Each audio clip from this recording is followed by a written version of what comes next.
देखिए, झारखंड में इन दिनों एसटी और कुर्मी का विवाद खूब चल रहा है।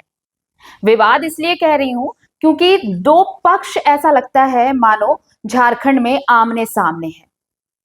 लेकिन ये हर बार एक सवाल जरूर आता है उनके जहन में, जो झारखंड को किसी धड़े में बटा हुआ नहीं देखते, जो झारखंड को सिर्फ झारखंड के तौर पर देखते हैं।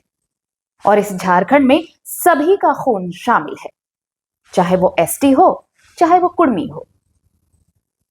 क्या आज से पहले जो अब चल रहा है, इससे पहले क्या कभी आपने झारखंड हो या फिर कहीं और कुर्मी और एसटी के बीच विवाद सुना है? भाई, सबने मिलकर इस झारखंड को बनाया है, सबका खून पसीना है इस झारखंड में। फिर झारखंड में ये विवाद लेकर कौन आया? और फिर क्यों एक वो धड़ा जो कभी साथ मिलकर इस झारखंड की आन बान शान हुआ करते थे, वो आज एक दूसरे के आमने सामने हैं। चलिए, एक तबका वो जिन्हें कुछ ज्यादा वो बौद्धिक तौर पर या तार्किक तौर पर समझ नहीं आता, उनकी बहस, उनकी बयानबाजियां समझ में भी आती। उन वो जो बहस करते हैं, वो जो लॉजिक देते हैं, वो आप समझ सकते हैं, उन्हें एक तरफ आप रख सकते हैं। लेकिन जो तार्किक तौर पर इस चीज को साबित कर सकते हैं, जो बौद्धिक तौर पर इसका हल निकाल सकते हैं, उनके बयान को लेकर सवाल उठते हैं।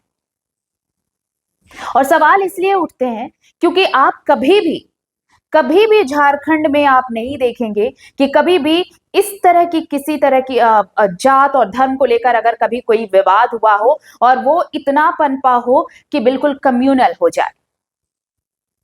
आप झारखंड का इतिहास पलट कर देखिए, ऐसा जब जब होने की कोशिश भी की गई है ना, उसे हमारी सामाजिक समरसता ने कुचल डाला है। और राजनीतिक मुद्दा बनाने के पीछे आप और हम जैसे लोग जो ये सोचते हैं कि हम कुर्मी की तरफ से आवाज बुलंद कर रहे हैं और वो सोचते हैं कि हम एसटी की तरफ से आवाज बुलंद कर रहे हैं, क्या आपने सोचा है कि इससे हमारा और आपका भला तो होने से रहा? लेकिन वो जरूर चांदी काटेंगे जिनके लिए सिर्फ और सिर्फ ये एक राजनीतिक मुद्दा है। पिछले कुछ दिनों से सुप्रीम कोर्ट के एक वकील हैं, श्रीवास्तव जी। वो ये बताते हैं, अगर आपने सुना होगा, हमने अपने पेज पर डाला है इसे, आप कहेंगे तो मैं ये वीडियो लिंक मैं शेयर कर दूंगी, यहां पर आप उन्हें सुन सकते हैं। उनका ये कहना है कि कुछ लाख में आबादी है एसटियों की, और कुर्मियों की आबादी तो 1.5 लाख है। 1.5 करोड़, माफ कीजिएगा, 1.5 करोड़ से ज्यादा है। वो आंकड़ों के हिसाब से गिनाते हैं। वो ये कहते हैं कि कुर्मियों का इतिहास बहुत पुराना है। कुर्मियों आदिवासी जो हैं वो तो कंबोडिया से और दूसरे जगह से आए हैं, लेकिन कुर्मियों का तो अपना इतिहास यहाँ रहा है, यानी भारत, हिंदुस्तान यहाँ रहा है। तो अगर किसी को जाना होगा तो फिर आप जाएंगे। इसके अलावा उन्होंने ये भी बताया कि देखिए कब कैसे एसटी की सूची से उन्हें बाहर कर दिया गया, यानी कुर्मियों को बाहर कर दिया गया। तो सवाल ये उठता है कि अगर वो इन चीजों को फैक्चुअल के तौर पर अगर काउंट करा रहे हैं, तो इसके पलटवार में कुछ चीजें सामने भी आई। एसटी की तरफ से भी जो आदिवासी संगठन है, उनके तरफ से भी बहुत सारे आंकड़े सामने आए कि भाई आप ये कैसे कह सकते हैं कि कंबोडिया से आए हैं, फलाने जगह से आए हैं। एसटी भी चाहे तो वो कह सकते हैं कि कुर्मी, अगर वो तो ठीक है, चलिए ठीक है, एसटी चले जाएंगे, लेकिन फिर श्रीवास्तव कहाँ जाएंगे? ये सवाल भी उठे हैं। अब आपको ये एक आंकड़ा जो बताया गया, अब मान लीजिए कि अगर ये कहा जाता है कि कुर्मी सबसे बड़ी आबादी है, ये तो एसटी की बात हुई कि एसटी कह रहे हैं कि भाई हम अगर कंबोडिया चले भी जाएंगे तो श्रीवास्तव कहाँ जाएंगे, ये उनकी तरफ से है। लेकिन आप देखिए, अगर कुर्मी समुदाय ये अगर दावा कर रहा है कि अगर एकल समुदाय की बात कभी हुई तो एकल समुदाय में सबसे बड़ी आबादी कुर्मियों की है और मुस्लिमों की।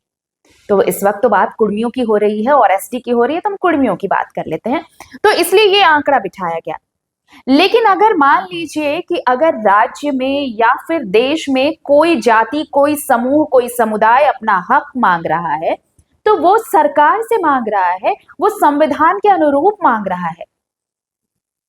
वो किसी समुदाय से नहीं मांग रहा अपना हक, वो सरकार और संविधान से ये अपनी मांगे रख रहा है कि भाई सरकार हमें हमारा हक दे। तो जो मांग की जा रही है उसके विरोध में वो समुदाय खड़ा है। वो नहीं चाहता कि जिस सूची में वो है उस सूची में कुर्मी को शामिल कर दिया जाए। बहरहाल ये मुद्दा अलग है। हम बात बौद्धिकता की कर रहे थे, हम बात तार्किक चीजों की कर रहे थे, लॉजिकल चीजों की कर रहे थे। तो जैसे ही वकील साहब जो अधिवक्ता हैं श्रीवास्तव जी, उन्होंने जब आंकड़े सामने पेश किए तो देखिए चीजें बहुत सारी सामने आई, लेकिन जो बौद्धिक चीजें सामने आई, जो लॉजिकल चीजें सामने आई, उनमें एक बसंती भी है, बसंती हेम्ब्रम।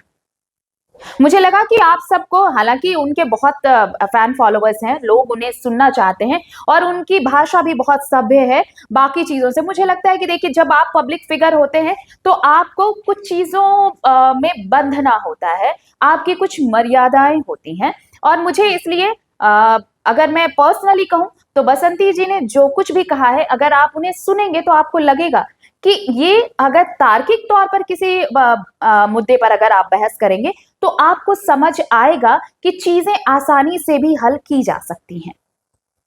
तो मैं चाहती हूं कि आप जो बसंती हेम्ब्रम है आप उन्हें सुने, ताकि समझ आए कि एक तरफ कुर्मी अगर अपनी चीजों को अगर सामने रख रहे हैं, सरकार के सामने रख रहे हैं, अपनी मांग रख रहे हैं, तो एसटी भी अपने बहुत सारे फैक्ट्स एंड फिगर्स के साथ सामने आए हैं। दोनों का अपना अपना दावा है। हमारा काम नहीं है, हम किसी का पक्ष नहीं ले रहे, लेकिन अगर हम ये दिखा सकते हैं कि कुर्मियों का भी अपना इतिहास रहा है, वो भी कहते हैं कि वो कब यहाँ उन्हें सूची में शामिल जब किया गया था, कब सूची से हटा दिया गया, तो आदिवासियों का भी, उनका भी जो बयान है, उनकी भी जो दलीलें हैं, वो भी सुननी चाहिए। यहां पर किसी के दावे को सच या किसी के दावे को झूठा नहीं किया जा रहा। मैं सिर्फ ये कह रही हूं कि अगर पब्लिक प्लेटफॉर्म पर अगर कोई अपनी बातें इस तरीके से, लॉजिकल तरीके से रखता है तो उसे सुना जाना चाहिए, क्योंकि जब तक आप सुनेंगे नहीं तब तक किसी समस्या का समाधान नहीं होगा। तो लॉजिकल बात लॉजिकल तरीके से सुननी चाहिए। एक बार सुनिए हेम्ब्रम को। सबको जोहार। सोशल साइट पे इन दिनों हमारे एक श्रीवास्तव जी हैं जो ऐसी ऐसी बातें कह रहे हैं, बोल रहे हैं, लोगों को भड़का रहे हैं। सर आप एक अधिवक्ता हैं, समाज के एक जिम्मेदार इंसान हैं, आपको शोभा नहीं देता है। मैंने सोचा कि कुर्मी वर्सेस आदिवासी झारखंड में जो चल रहा है, कुर्मी आरक्षण चाहते हैं, एसटी में अपना दर्जा चाहते हैं, और हमारे जो एसटी बंधु हैं हम लोग नहीं चाहते हैं, बल्कि चाहते हैं कि ठीक है उस आरक्षण अपना करना चाहते तो अपने ओबीसी से ही अलग कॉलम निकलवा के करें, उनका संरक्षण भी हो जाएगा और इस तरह का विवाद भी नहीं पैदा होगा। तो अपना ये श्रीवास्तव जी कुर्मी हैं, अपना ये श्रीवास्तव जी आदिवासी हैं, फिर ये इतना मजे क्यों ले रहे हैं, इतना भड़का क्यों रहे हैं? ये बात कहते हैं कि आदिवासी तुम लोग कंबोडिया चले जाओ, तुम लोग चीन चले जाओ। तो सर आप कहां से आए हैं? आप भी तो नहीं हैं झारखंड के। कितना साल हुआ सर आपको यहाँ आए हुए? बिना तथ्यों की आप बात करते हो, अपना तथ्यों को आप सही मानते हो। चलिए ठीक है, हम लोग बहुत सारे लोग भ्रम में ही जीते और हमें खुशी होती है कि हम सही हैं। लेकिन सर दो समुदायों को लड़वाना क्या फायदा है सर आपको? कुर्मी और आदिवासी इतने बेवकूफ भी नहीं है। आप जो मणिपुर का हालात बनाना चाहते हैं ना सर, ऐसा नहीं होने वाला। लोग संवैधानिक तरीके से अपनी मांगों को रखेंगे और संवैधानिक तरीके से आंदोलन करेंगे, दोनों ही पक्ष।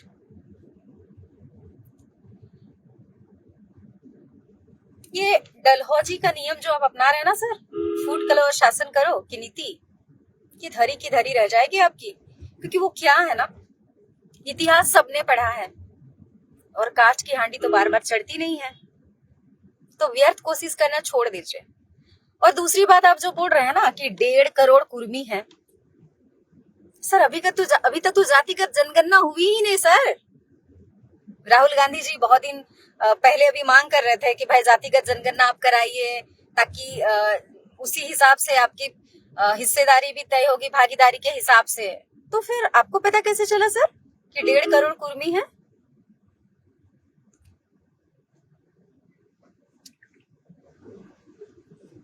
आदिवासी का मतलब ही होता है सर आदिकाल से शुरू से रह के आने वाला बंदा।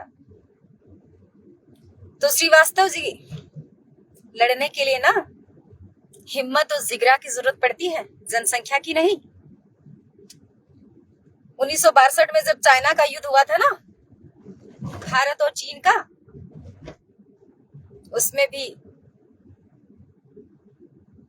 चीन के बहुत सारे सैन्य बल था, लेकिन भारत आजादी के बाद जस्ट निकला था, बहुत गरीब था फाइनेंशियली और पॉपुलेशन के हिसाब से, लेकिन फिर भी वो लड़ा और चाइना का, चीन भारत का जो युद्ध था उसको हम लोग जीत गए। इसलिए तो बात आप ना ही करें। और सर आप दूसरों को, जो आदिवासियों को कंबोडिया और चाइना भेजने की कोशिश कर रहे हैं ना, सर आप अपना देख लीजिए, आप कहां से आए और चले जाइए।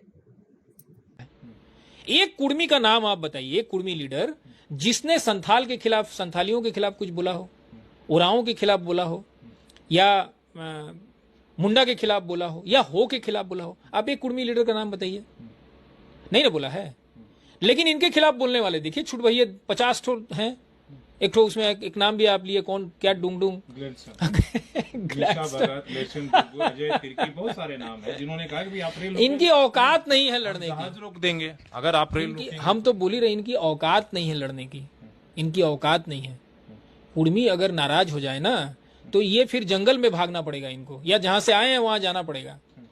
ये गुस्सा नहीं दिलाए, हम गुस्साते नहीं हैं नॉर्मली, क्योंकि भाई हम सब आदिवासी हैं। किस बात की लड़ाई हमको तो आज तक समझ में नहीं आएगा। लेकिन आप लड़ेंगे तो फिर आप जहां से आए हैं, आप आए हैं लाओस से, लाओस जाना चाहेंगे आप आए हैं कंबोडिया से, आप जाएंगे कंबोडिया। आप आए हैं वियतनाम से, जाएंगे वियतनाम। आप आए हैं चीन से, आप जाएंगे चीन। आप लड़ेंगे तो जाना पड़ेगा आपको। इसलिए फालतू बात नहीं करिए कि ये मणिपुर हो जाएगा। मणिपुर एकदम एक अलग किस्म की, मणिपुर में जो सिचुएशन है एकदम अलग किस्म का है। झारखंड बिल्कुल अलग किस्म। झारखंड में कभी आदिवासी बनाम कुर्मी जैसा कोई झगड़ा रहा ही नहीं। तो सुन लिया आपने। देखिए, जो विवाद चल रहा है उसमें कई लोग ऐसे हैं जो इस विवाद में और पेट्रोल डालकर इसे बढ़ावा देना चाहते हैं। लेकिन याद रखिए, ये झारखंड सभी का है। कुर्मियों का भी उतना ही है ये झारखंड, और उतना ही एसटी का भी है। ये विवाद सिर्फ विवाद नहीं है, ये एक बड़ा राजनीतिक मुद्दा बनेगा, जिसके सिर्फ और सिर्फ मोहरे होंगे हम जैसे कुर्मी, हम जैसे आदिवासी, हम जैसे झारखंडवासी। और इसकी मलाई खाएंगे सिर्फ और सिर्फ राजनेता, वो छुट भइये नेता जो इस विवाद से अपना चेहरा चमकाना चाहते हैं। तो आप सबसे आग्रह है, सबसे, हम भले ही खबरें दिखाएं इस गुट की उस गुट की, लेकिन याद रखिए कि विवाद कभी भी समस्या का समाधान नहीं होता। और यह भी याद रखिए कि फूट डालो राज करो की नीति हमेशा से शासन करने वाले जो होते हैं, जो ऊंचे शीर्ष पर बैठे होते हैं, उनके लिए फायदे का सौदा होता है। तो शिकारी आएगा, जाल बिछाएगा, लेकिन फंसना नहीं है। याद रखिए, हमारी ताकत, हमारी एकता है। एकजुट रहिए, विवादों को तार्किक तौर पर, लॉजिकल तौर पर और संवैधानिक तौर पर निपटाने की कोशिश करिए। जोहार, नमस्कार।